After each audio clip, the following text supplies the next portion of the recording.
नमस्कार, मैं हूं दीपक और आप देख रहे हैं टीएस के रॉक्स। ये एपिसोड कल के एपिसोड के मुकाबले इतना ज़्यादा धुआंधार तो नहीं था, लेकिन इस एपिसोड में कुछ बातें ऐसी निकल के आई हैं जिनके बारे में वीकेंड पर भी बात होनी बहुत ज़्यादा ज़रूरी है। कल हमने जो एपिसोड देखा था वहाँ रूबीना द संचालक, वर्ल्ड की बेस्ट संचालक, लोगों को ज्ञान दे रही थी अपनी कनकनाती डेविल हंसी और एकदम भूतनी टाइप की आवाज़ में कि इन लोगों को टास्क करना नहीं आता, टास्क समझ में नहीं आती। इन मोहतरमा को कितना टास्क करना और समझ में आता और इनके सो कॉल्ड सस्ते साइंटिस्ट को चीज़ों की कितनी समझ है, यह आपने इस एपिसोड में देख लिया। वीक 11 चल रहा है, लेकिन अभिनव और रूबीना को आज तक कोई टास्क पल्ले नहीं पड़ी है। ये लोग वीक 1 से भिखारी बन रहे थे, वीक 11 में भी भिखारी ही हैं। इन्होंने कोई ग्रोथ या इंप्रूवमेंट नहीं दिखाई है। देखिए, ये वो लोग हैं जिन्हें Salman Khan so called enthusiastic बोलता है, जीत का जज्बा है, जीत का एक जुनून है और डिजर्विंग है। ये नल्ले लोग डिजर्विंग लगते हैं नल्ले दबंग को। ये जो दोनों है ना, नल्ले नल्ली मियाँ बीवी, इन दोनों को कैप्टन बनना नहीं है। इन्हें बस भीख मांगनी कि भाई तू बच जाए तो अभिनव को बचा लियो, भाई तू बच जाए तो ये कर दियो। मतलब खुद को ये कप्तानी की दावेदारी में लाना ही नहीं चाहते हैं और दूसरों को ये दोनों मियाँ बीवी ज्ञान देते हैं कि इन्हें टास्क करना नहीं आता है, इन्हें टास्क समझ नहीं आती। कल राखी कश्मीरा अर्शी ने जो टास्क की, इंटरटेनिंग तो था, ठीक है। आज ये जो कैप्टनसी की टास्क की तो एकदम कैजुअल चल रही थी। वहाँ जास्मिन को ओपन वो फ्री हैंड मिल गया, वो अपने वो बटोरे जा रही, वो राहुल महाजन और रूबीना मस्ती कर रहे हैं और जो सो कॉल्ड साइंटिस्ट है उस टास्क के अंदर कोई जुनून ही नहीं है, कोई पैशन ही नहीं, कोई जीत का जज्बा ही नहीं है। उसके बाद फिर सलमान खान वीकेंड पर ज्ञान पेल देता है कि भाई ये जीत का जज्बा है, आप खुद तय कीजिए। राहुल वैद्य ने इस एपिसोड में ये बात डेफिनेटली उठाई कि वीकेंड पर अब देखते हैं कि अब सलमान खान क्या बोलते हैं, यानी मेकर्स क्या बोलते हैं, क्योंकि राहुल को तो बड़ी लताड़ लगाई थी। शाक वाली टास्क में राहुल ने परफॉर्म नहीं किया तो उसकी काबिलियत के ऊपर तमाम तरह के प्रश्न चिन्ह खड़े कर दिए गए। अब देखना इंटरेस्टिंग होगा कि इन खैराती विनर्स को मेकर्स कुछ बोलते हैं या नहीं। अरे राहुल, तुम उम्मीद मत करो यार ऐसी। ये बात हमने लास्ट वीकेंड पर भी मुद्दे के रूप में उठाई थी और जैसे कि एक्सपेक्टेड था, सलमान पतली गली से वो कविता कौशिक और इन सबको ला करके मुद्दे ही साइड में कर दिए ताकि पब्लिक का ध्यान जाए ही नहीं कि ये कितना एंथुजियास्टिक हैं, कितना जीत का जज्बा है। इनसे कोई सवाल जवाब करना ही नहीं। विकास गुप्ता को बुलाया, पूरी स्क्रिप्ट रचवा दी और अगले ही वीक 2-4 दिन बाद गुप्ता को बाहर भेज दिया। अब वॉशरूम के अंदर कोई व्हाट्सएप वगैरह कर को रखे कि भाई पब्लिक की सिंपत्ति भी मिल जाएगी तुझे और बलि का बकरा भी नहीं बनेगा तू, अपना काम हो गया, भाड़ में जाए जनता। ये फंडा है सलमान खान का। सो राहुल, तुम्हारी ये इच्छा तो शायद पूरी नहीं होगी, लेकिन इस एपिसोड में राहुल तुमने बेइज्जती भी अपनी भरपूर करवाई। हालांकि राहुल और एजाज की जो जुबानी जंग हुई, काफ़ी तीखी तकरार हुई दोनों की और एजाज के मुंह से थूक का फव्वारा भी उड़ रहा था। सस्ता वकील, नल्ला, ये वो, क्रीप, माइंडलेस क्रीप, नॉनसेंस, दुनिया भर की मर्द, घटिया, दुनिया भर के मतलब माँ बहन की गालियाँ छोड़कर सारे वहाँ पर बकवास की गई। दोनों ही ऐसा लग रहा था कि अगे बाहुबली और भल्ला है, एक दूसरे पर टूट पड़ेंगे, मारामारी हो जाएगी, लेकिन ऐसा हुआ नहीं। सिर्फ जुबानी जंग तक ही ये लड़ाई लिमिटेड, सीमित रही। लेकिन इस लड़ाई में जो राहुल ने बातें कही, जो उसने बाहर से देखा कि पीठ पीछे एजाज क्या बातें करता, तो एजाज की पोल पट्टी तो खुल रही है और एजाज का जो रियल साइड है ना, वो सिंपत्ति। ये तो खैर मैंने भी अपने रिव्यू में काफ़ी बार बोला है कि एक एपिसोड हो, 2 एपिसोड हो, आप तो स्टार्ट से सिंपत्ति खेले जा रहे हो, सबके सामने बहुत बड़ी बड़ी बातें करते हो, पीठ पीछे चुगलियाँ करते हो। वीकेंड पर बोलते हैं मेरी फितरत नहीं है मैं पीठ पीछे किसी की बात करूँ। विकास गुप्ता के ऊपर ऐसे इशारा करके इल्ज़ाम लगा था ना, धर्मकोट में बर्तन धो रहा था, इसकी वाइफ को जो पार्टनर थी विकास गुप्ता ने इंस्टिगेट किया था डिवोर्स देने के लिए। तो बलि के बकरे तो एजाज ने भी बहुत ढूंढ रखे हैं और सिंपत्ति ड्रामा भी एजाज ने खूब किया है, पीठ पीछे चुगलियां भी एजाज ने की हैं, जो कि राहुल वैद्य ने बाहर से देखी है। तो एजाज का गेम एक्सपोज हो रहा है तो वो फड़फड़ा रहे हैं, वो फ्रस्ट्रेट हो रहे हैं। इस चक्कर में वो लड़ भी रहे हैं और उनकी आवाज़ तो है ही सही, अपने दलील भी वो चिल्ला चिल्ला कर रखते हैं। चिल्ला चिल्ला कर अपनी बात को सही साबित करना ये झूठे लोगों की निशानी होती है। अगर आपकी बात में दम है तो आप शांति से बात करो, और अगर आपको लग रहा है कि आपकी पोल पट्टी खोल रही है या आपको लग रहा है कि सामने वाला झूठ बोल रहा है, तो आप बोलोगे एक तो सामने वाला 4 बातें और बोलेगा। Now being a senior and experienced person, मैं समझ रहा हूँ कि एजाज को यहाँ इतना लड़ना नहीं था, इतना हूल नहीं देना था। राहुल का हूल दे रहे थे दिंडोशी का राजकुमार। कहीं ना कहीं एजाज की पोल खुल रही थी, इसलिए उनके गुर्दे भी छिल गए थे। इसी वजह से वो फ्रस्ट्रेट भी हुए और उनकी फ्रस्ट्रेशन साबित कर रही थी कि गुर्दे अंदर तक छिल चुके हैं दिंडोशी के रैम्बो के। ये जो कैप्टनसी टास्क थी, इसका आज वाला जो राउंड था, आपको पहले से ही पता है कि अली और जास्मिन कैप्टन बन चुके। तो इस पहला जो राउंड था और वहाँ राखी संचालक थी, पहला राउंड अली जीत गया बड़े आराम से। दूसरे राउंड में आपने जास्मिन को जिता दिया, मतलब अभिनव और ये so called expert of task, ये रुबीना, इनको ना कोई एफर्ट करना है और इनकी बॉडी लैंग्वेज से लग रहा था भाई इनको कुछ नहीं करना है। अभिनव ने तो अपने वो जो खाने या जो भी उसे मिला था वो जो फीड किया गया था वो भी सब अली को दे दिया, मतलब खुद क्यों नहीं बनना चाहते हो?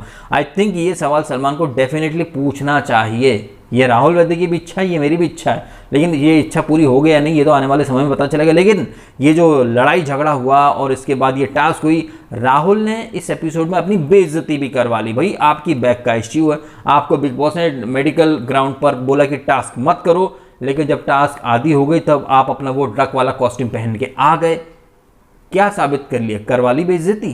बेइज्जती ही हो गई ना, जब बिग बॉस ने खुद बोल दिया कि आप नहीं कर सकते हो, तो माना कि तुम्हारा एजाज से पंगा हुआ, तुम्हारा खून बहुत ज़्यादा गर्म हो गया था, लेकिन जोश में होश नहीं गंवाना चाहिए। ये जो हरकत की है आपने राहुल वैद्य, आपने अपना ही पोपट करा लिया है। मैं समझ रहा हूं कि बाकी बातें तो इग्नोर हो जाएंगी, कहीं सलमान खान इसी पॉइंट को पकड़ के पूरा एपिसोड खत्म ना कर दे कि राहुल बताओ क्या जरूरत थी वहां पर, तुम्हारी पीठ में चोट लगी थी, कल को कुछ हो जाता तो बिग बॉस के ऊपर तुम ठीकरा फोड़ देते। जब तुम्हें क्लियरली मना किया गया था तो तुम वहां पर नहीं आना चाहिए था तुमको, लेकिन तुम्हें जहां जज्बा दिखाना था वहां तुमने नहीं दिखाया और तुम भाग गए, जिसके ऊपर एजाज ने तुम्हें भगोड़ा फट्टू पता नहीं क्या क्या बोला। और अब चूंकि यहाँ तुम्हें कुछ नहीं करना था तो तुम वहां पर डक सूट पहन के आ गए। क्या साबित करना चाहते थे राहुल? बताओ। इस वीक के विलन ऑफ द वीक तुम बनते हो, चलो कटघरे में खड़े हो जाओ, पूरा एपिसोड तुम पर ही निपटा देते हैं।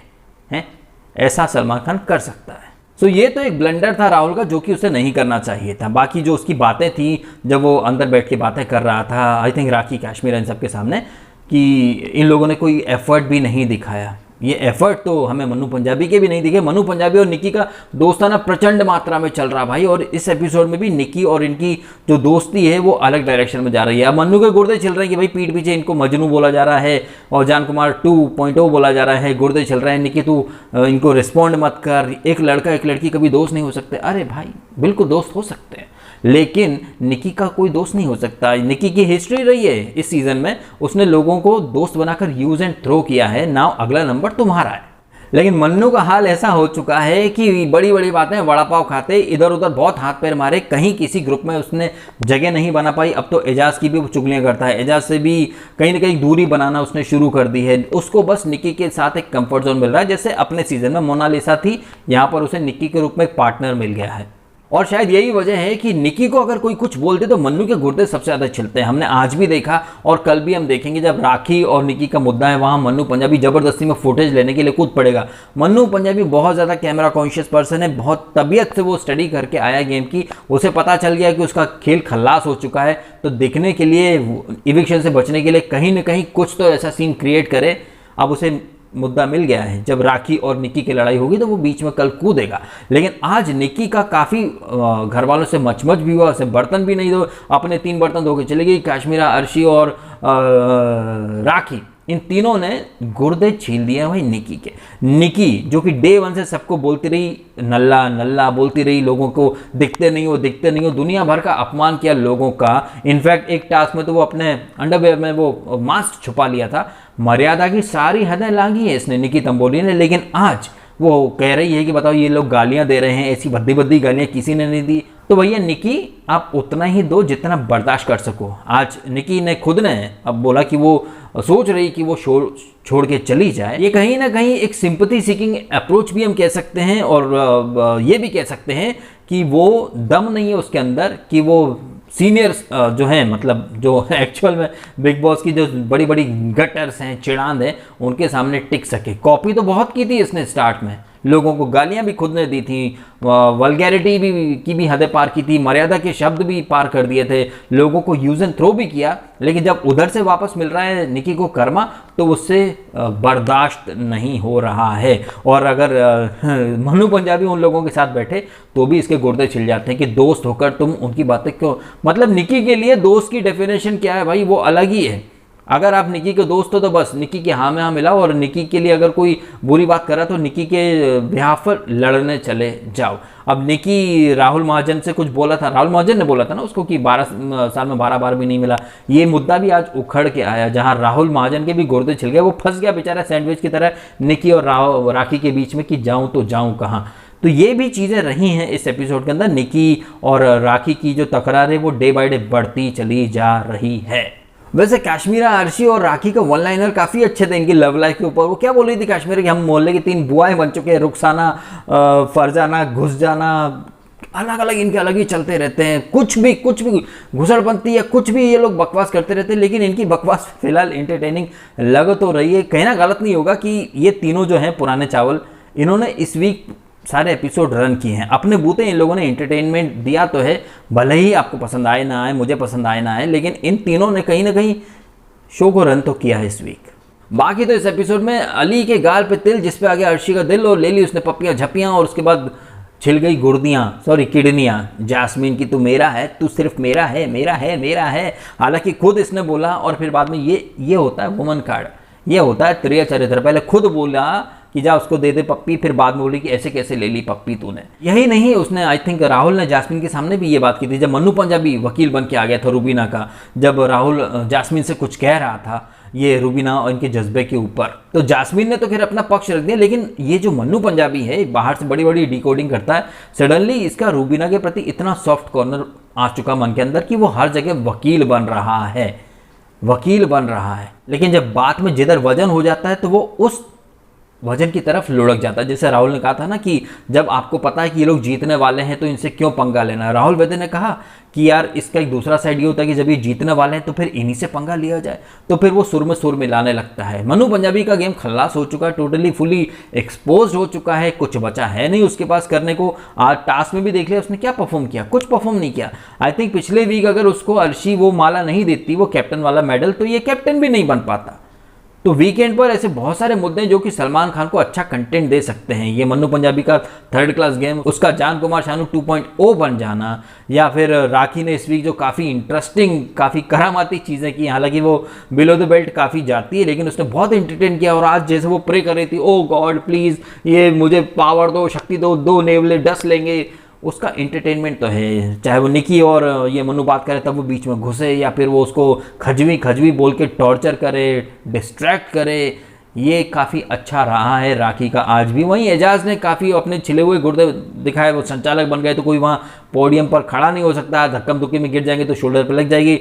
शोल्डर में भाई एजाज साहब आपको पहले भी काफ़ी चीज़ों में धक्कम धुक्की हुई है। इनफैक्ट लास्ट वीक ही आपने काफ़ी भाग के वो बकेट उठा के फेंकी थी, तब शोल्डर में नहीं लगी थी। तो सिंपैथी खेलना बंद कर दो एजाज, खुलकर गेम खेलो। बाहर से जो लोग देख के आए हैं उन्हें मौके आप ही ने दिए हैं। पहले लोगों को रॉयल बोलना, डिजर्विंग बोलना, फिर बाद में थूक कर चाटना, वुमेन रिस्पेक्ट की बात करते हो, फिर पीठ पीछे चुगलियां करते हो। पहले किसी को डिजर्विंग बोलते हो, फिर उसे इनसिक्योर बोलते हो, फिर नामर्द बोलते हो, घटियापंथी की हदें आप खुद पार करते हो। फिर वही चीज़ों के फिर वही चीज़ें आपके सामने खुलकर आ जाए तो आपके गुर्दे छिल जाते हैं, छटपटाने लगते हो। ये गेम है एजाज खान का, और ये काफ़ी प्रेडिक्टेबल हो चुका है। शायद इसीलिए अब इतना भी कोई, इनफैक्ट निकी खुद जो कि दोस्त थी, अब इतना भाव या इतनी रिस्पेक्ट नहीं देती है एजाज को। तो एजाज कहीं ना कहीं अब वीक पड़ते जा रहे हैं। मन्नू भी छूट जाएगा, और कल जो कैप्टनसी की टास्क होगी, सुनने में आया कि वहाँ अली गोनी कैप्टन बन चुका है। अब ये बचाने का गेम, किसको बचाया जाएगा, कौन क्या जाएगा, ये तो हमें कल रात या फिर परसों हमें पता चल ही जाएगा। तो इस नोट पर ये वीडियो मैं करता हूँ खत्म। अब आप कमेंट करें और बताएं आपकी ओपिनियन। क्या आपको नहीं लग रहा कि ये जो कैप्टनसी का जो पावर मिलता है वो बहुत इंपॉर्टेंट होता है? ऐसे में रूबीना और नल्लापति जो है उसका ये खैरात में कब तक लोगों से मांगते रहेंगे कि भाई बचा लियो बचा लियो बचा लियो, खुद क्यों नहीं एफर्ट लगाते कैप्टन बनने में? तो आप कमेंट करें और बताएं आज के एपिसोड में घटी घटनाओं के बारे में आपके ओपिनियन। और वीडियो अच्छा लगा हो तो लाइक करना, कमेंट करना, शेयर करना और सब्सक्राइब करना DSK टॉक्स को। अगर आपने नहीं किया तो आपने समय निकाला, वीडियो देखा, आपका बहुत बहुत धन्यवाद।